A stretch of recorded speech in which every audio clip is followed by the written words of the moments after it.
Banyak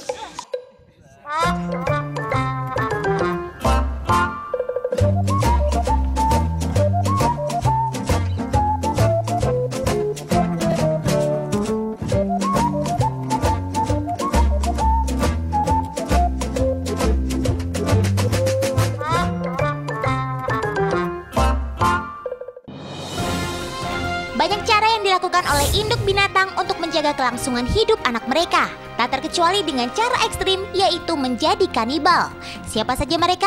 Otan merangkumnya dalam Beritang hari ini.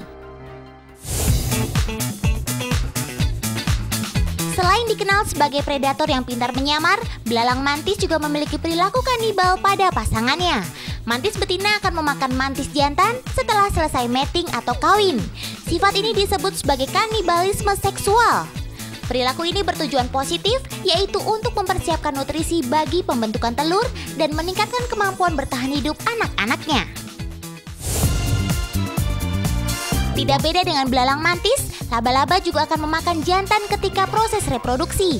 Laba-laba betina akan membungkus jantan agar dapat memakannya sedikit demi sedikit ketika mating. Menurut penelitian, hanya 30% laba-laba yang bisa selamat dari perilaku ini. Dengan membiarkan dirinya dimakan betina, akan memperbesar kemungkinan proses pembuahan pada betina, sekaligus menjadi sumber nutrisi bagi anak-anaknya. Dan terbukti, dengan memakan jantan tidak akan memberi nutrisi tambahan pada betina, tapi hanya pada anaknya saja. Pada tubuh kunang-kunang memiliki zat kimia bernama luciferin dan enzim luciferase yang bisa menghasilkan cahaya. Kunang-kunang biasanya memancarkan sinar untuk mempertahankan diri dari musuh dan memperingatkan sesamanya akan ancaman bahaya. Selain itu, sinar ini juga menjadi alat komunikasi dan tanda bagi kunang-kunang lain bahwa ia siap mating. Setelah proses mating, betina akan langsung memakan jantan yang telah membuahi sel telurnya. Dengan memakan lawan jenisnya, maka sang betina mendapatkan tambahan protein untuk membesarkan telur-telurnya. Teman, masih ada lagi binatang yang memiliki perilaku kanibal pada pasangannya. Simak dalam cerita Otan berikut ini ya.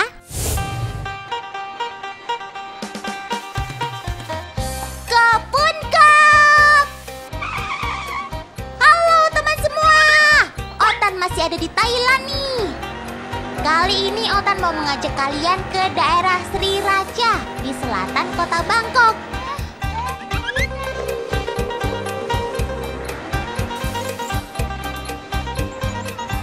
Wah, rame sekali tempat ini.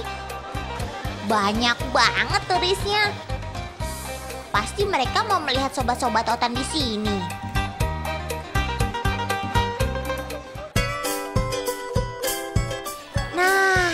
Yang ini pada lihat apa sih? Oh, lihat kakak cantik ini ya.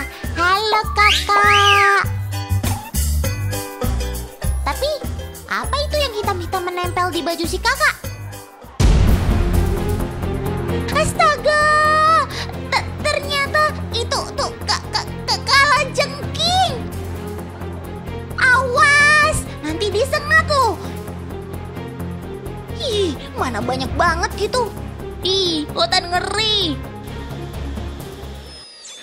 Pantas saja si kakak ini dijuluki Scorpion Queen,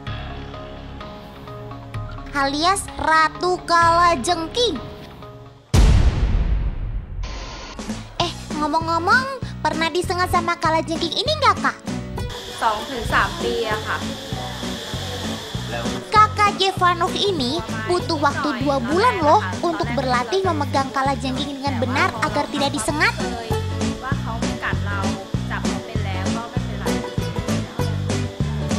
Triknya adalah pegang pada bagian ekor dan pastikan di depan mata kalajengking tidak ada benda yang akan memancingnya menggunakan sengat. Tapi ingat, don't try this at home. Jangan sembarangan mencoba ya. Ini hanya boleh dilakukan oleh ahli, oke? Sekarang kita ke daerah Kaosan di kota Bangkok. Pada mau beli apa tuh? Aduh, ada kalajengking lagi.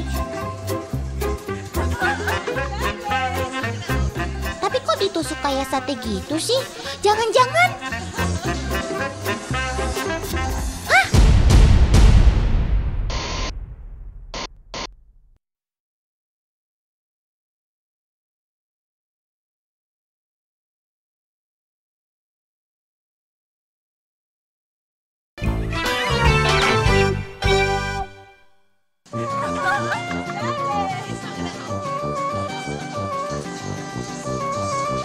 Benar, kalajengkingnya dimakan. Aduh Om, gimana tuh rasanya?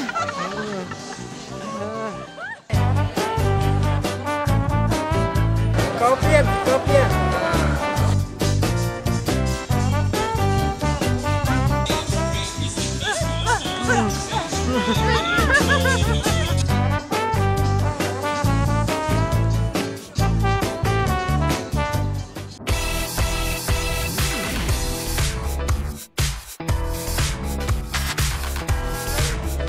Teman, kalajengking ini rupanya menjadi kuliner eksotis yang sering dicari turis. Dan gak hanya kalajengking, berbagai jenis serangga yang tidak lazim dimakan juga ada loh.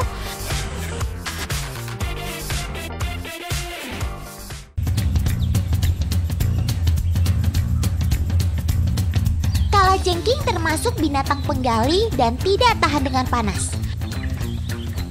Makanya mencarinya harus di balik tanah seperti ini.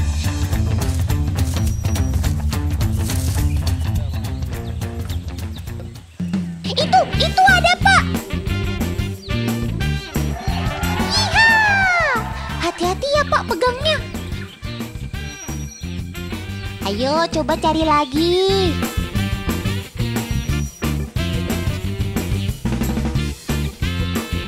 Wah, asik. Pada dapat lagi. Lubang-lubang seperti ini memang jadi persembunyian yang nyaman untuk si kalajengking. Kalajengking juga bisa ditemukan di balik batu seperti ini, teman.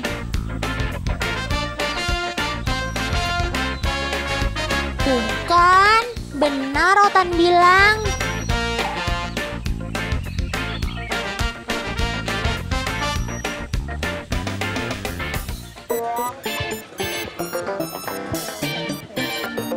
Ada hampir 2000 jenis kalajengking di dunia. Tapi hanya 30-40 jenis saja yang berbahaya bagi manusia. Nah, kita cari tahu yuk, mana yang berbahaya dan mana yang aman untuk manusia. Kita balik ke Indonesia dulu ya, teman.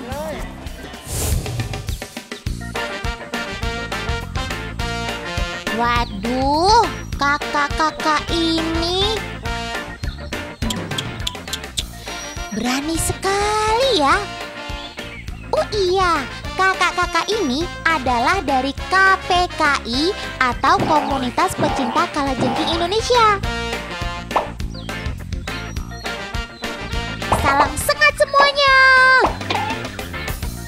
Komunitas ini sudah 2 tahun berdiri dan biasanya mereka berkumpul untuk berbagi ilmu dan pengalaman tentang kalajengking. Ada 3 jenis kalajengking yang dipelihara kakak-kakak ini.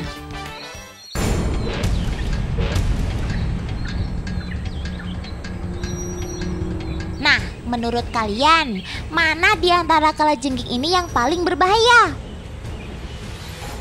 And the winner is Lichas mucronatus.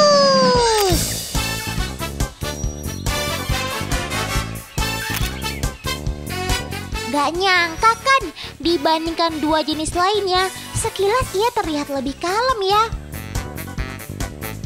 Padahal jika sudah menyerang, dia bisa bikin demam hingga 2 hari. Waduh, si Lichas ini lebih suka berada di pohon ketimbang bersembunyi di tanah.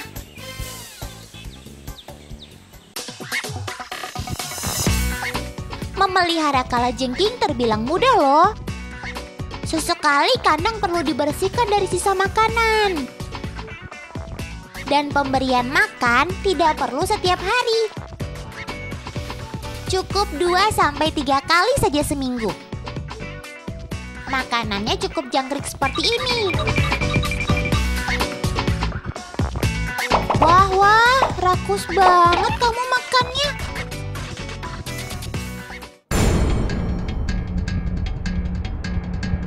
Shh, lihat, sepertinya ia menemukan target baru.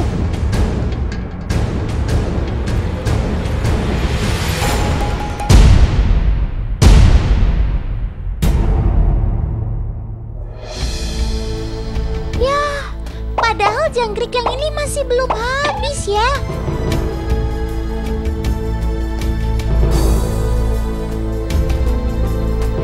Wah, cepet banget. Hanya dalam hitungan detik, ia mampu melumpuhkan mangsanya. Kepala jangkrik dijepit dengan capit atau pedipalpnya ini. Setelah tidak berkutik, ia akan menyengat dengan ujung ekornya yang disebut telson. Sengat kalajengking dihasilkan di kantung venom. Racun ini tersusun dari asam amino, kalium dan natrium dan bersifat neurotoksin atau menyerang bagian syaraf. Bila sengat ini mampu membunuh serangga mangsanya, tapi tidak bagi manusia.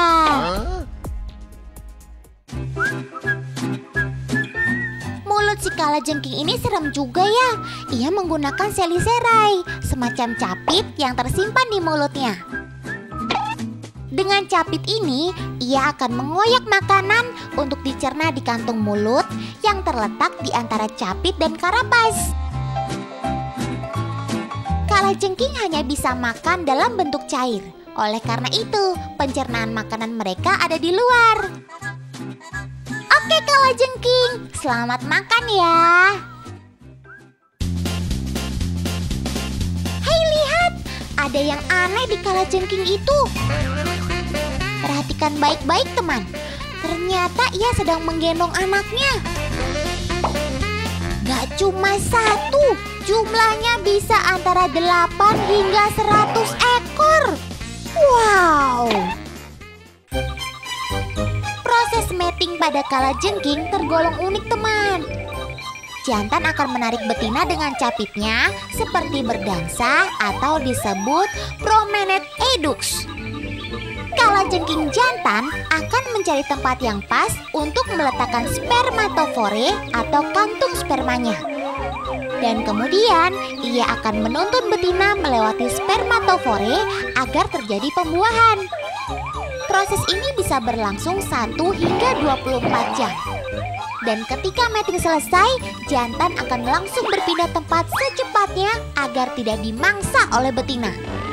Sebagai persediaan nutrisi bagi anak-anaknya. Kalajengking berkembang biak secara ovovivipar. Telur menetas dalam tubuh induk dan ketika anaknya sudah keluar, akan langsung naik ke punggung induknya hingga mereka molting atau bisa hidup mandiri. Proses ini memakan waktu sekitar 10 hari. Amazing ya!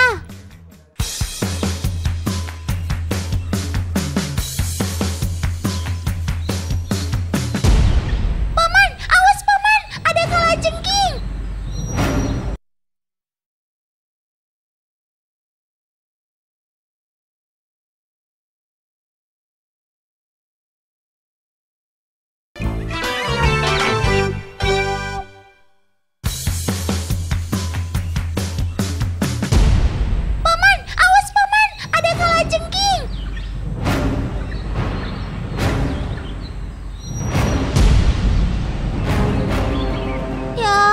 Terlambat.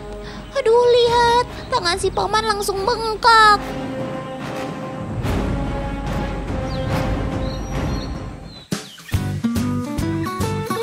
Tenang teman, tenang. Si hitam ini secara fisik memang paling seram dibanding dua temannya. Tapi kekuatan sengatnya hanya mirip lebah yang bisa membuat kulit bengkak dan merah dan tidak berakibat fatal bagi manusia.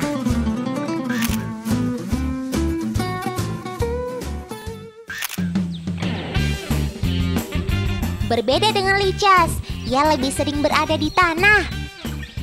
bersembunyi di antara rumput atau daun kering, dan suka menggali tanah untuk dijadikan tempat tinggalnya.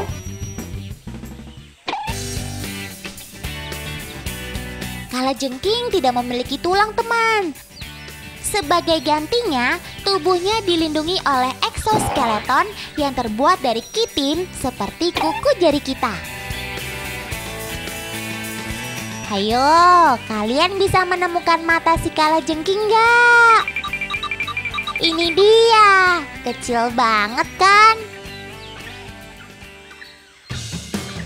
Kalajengking punya 2 mata di atas kepala, ditambah lagi 2 hingga 5 pasang di ujung kepala. Tapi meski matanya banyak, ia tidak bisa melihat dengan baik. Mata ini hanya bisa mendeteksi gerakan dan cahaya. Sebagai gantinya, ia punya rambut-rambut halus di sekujur tubuhnya sebagai pendeteksi getaran.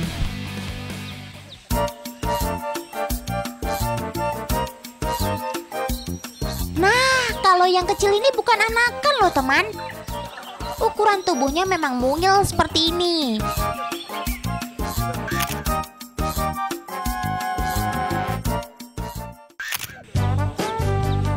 Si Leo ini sangat pasif. Sengatannya juga tidak berbahaya. Ia jarang menggunakan sengatannya dan lebih sering bertahan dengan capit-capit tajamnya ini. Adik kecil ini aja berani pegang kan? Tapi ingat, harus tetap didampingi kakak yang sudah dewasa ya. Si kecil yang hanya berukuran 5 cm ini menyukai tempat lembab. Bentuknya yang pipih sangat menguntungkan untuk bersembunyi di pohon atau batu.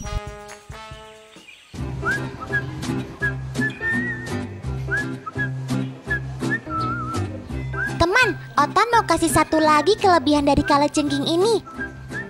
Dia bisa berpendar dalam kegelapan jika diberi sinar UV atau ultraviolet. Gak percaya? Nih, Otan kasih buktinya buat kalian.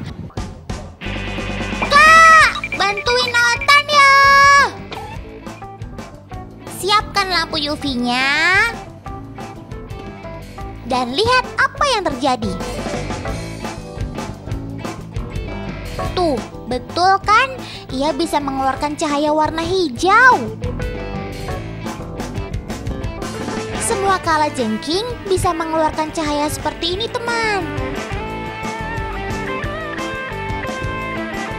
Tak terkecuali si Lichas dan Leo Celes. Tuh kan, keren banget. Glowing in the dark, man. Tapi hal ini tidak berlaku bagi baby kalajengking karena ia belum molting sehingga kulit kitinnya belum terbentuk. Kandungan fluoresen pada kulit kalajengking sangat berguna di malam hari. Pantulan sinar bulan atau bintang membuatnya bisa mengeluarkan cahaya hijau ini. Tujuannya untuk menakuti predator, mengenali sesamanya, dan mencari tempat berlindung yang aman. Karena penglihatan mereka yang sangat buruk. Nah loh, kok yang ini tidak menyala? Oh, ternyata ini bukan kalajengking. Serupa tapi tak sama ya. Si cuka-cuka ini memang mirip banget dengan kalajengking.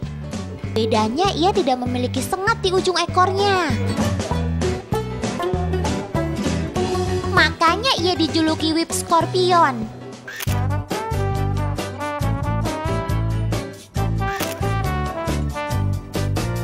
Lihat, dia tidak memancarkan sinar. Jadi memang hanya kalajengking yang bisa kan? Ada jenis kalajengking yang tidak berbahaya, ada juga yang sangat berbahaya yang harus kalian waspadai. Seperti Deathstalker dan Arabian Fatal yang mematikan ini. Lalu Black Spitting Ticktail yang bisa menyemburkan racun seperti kobra. Dan Stripback Scorpion yang agresif dengan sengatan dan capitannya yang sangat kuat. Teman, sampai di sini ya cerita Otan tentang kalajengking. Pesan Otan, kenali satwa sekitar kita ya. Tak kenal maka tak sayang kan?